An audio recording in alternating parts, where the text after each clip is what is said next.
Salut les internets. Vous allez bien? En attendant le prochain épisode, voici un réupload de la fin alternative de I Am Legend. La version initiale avait quelques problèmes de son, et surtout, à l'époque, YouTube bloquait constamment la fin alternative du film, ce qui est un peu chiant quand on veut faire une vidéo sur la fin alternative du film. Mais vous allez enfin pouvoir profiter d'une version propre de la vidéo. Et en plus, avec des sous-titres. Car oui, au bout de 50 commentaires demandant les sous-titres, je commence à comprendre le message. Pour rappel, c'était un des tout premiers épisodes. Alors si vous pouviez faire preuve d'un tout petit peu de tolérance par rapport au montage, ça arrangerait vachement mon amour-propre. Et dernier point, afin que YouTube ne bloque pas la vidéo, j'ai été obligé de réutiliser la technique du chien comme sur la vidéo de Get Out. Car je me doute que vous avez déjà vu la vidéo sur la fin alternative de Get Out. Donc bonne séance et bisous virils à tous. Salut les internets et bienvenue sur le nouvel épisode tout frais de Fin Alternative. Tout d'abord, je tenais à vous remercier pour les likes et les commentaires. Le bonheur, ça ne se décrit pas. Aujourd'hui, histoire de vous mettre dans une ambiance chaleureuse et joviale, j'ai décidé de vous parler d'un film qui va vous redonner la joie de vivre, I Am Legend.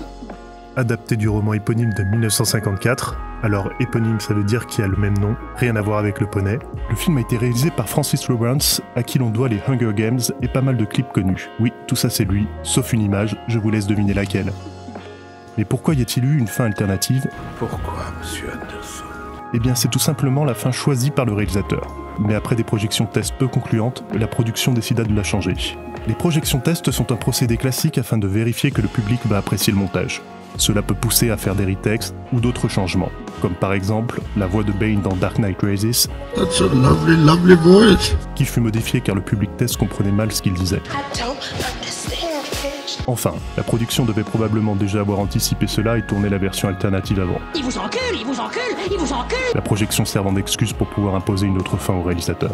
À partir de maintenant, spoiler alert. Pour rappel, la version cinéma se finit dans le laboratoire bunker du héros.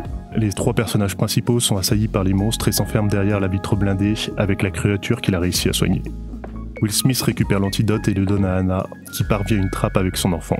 Pour empêcher les monstres qui sont sur le point de briser la glace de les poursuivre, il découpe une grenade et se jette sur eux. Une fois sortis, Anna et l'enfant rejoignent un camp de réfugiés avec l'antidote, redonnant espoir à l'humanité. Et maintenant, la version alternative.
Open the door, please.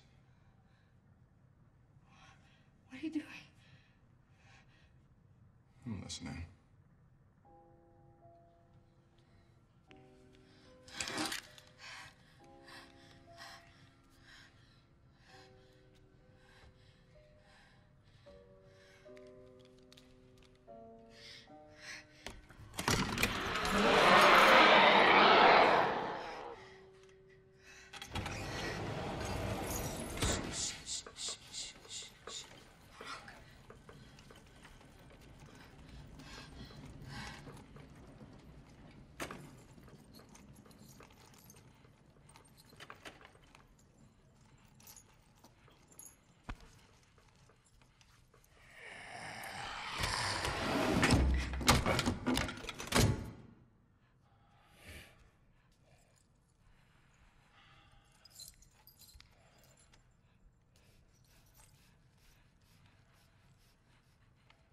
We need to get a syringe.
I'm sorry.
My name is Ana Montes. There are other survivors. I'm traveling with Dr. Robert Neville and a boy named Ethan. We're heading north on Route 17 to Bethel, Vermont. Keep your radio on. Listen for our broadcasts. You are not alone. There is hope. Keep listening. You are not alone. Eh bien, j'ai aimé cette version.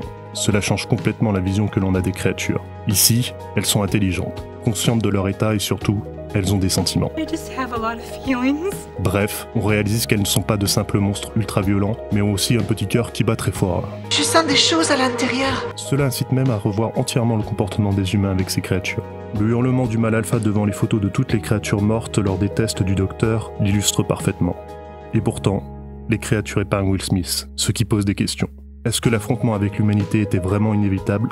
Les humains ont-ils déployé la force contre eux par peur sans comprendre que ces créatures avaient une intelligence et des sentiments ? Oh merde! Oh, c'est con ça! Mais honnêtement, dans cette scène, en dehors du regard vers les photos, ce type de questionnement n'est pas vraiment mis en avant, et on lance une fin ouverte à la va-vite.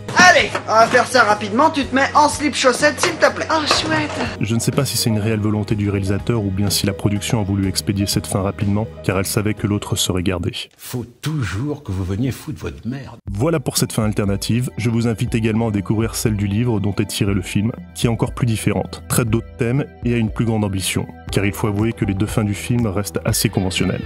Merci d'être resté jusqu'ici, afin de vous remercier, voici une photo de Sean Connery en slip. Si vous souhaitez faire une bonne action, rendre ce monde un peu meilleur, alors pensez à mettre un pouce bleu de l'amour et à vous abonner à la chaîne. Pour chaque like, Marion Cotillard ne meurt pas dans un film. Sur ce, à bientôt sur les internets. Retrouvez ça comme un chien. Oui. Ah d'accord, bon bah salut alors. Salut.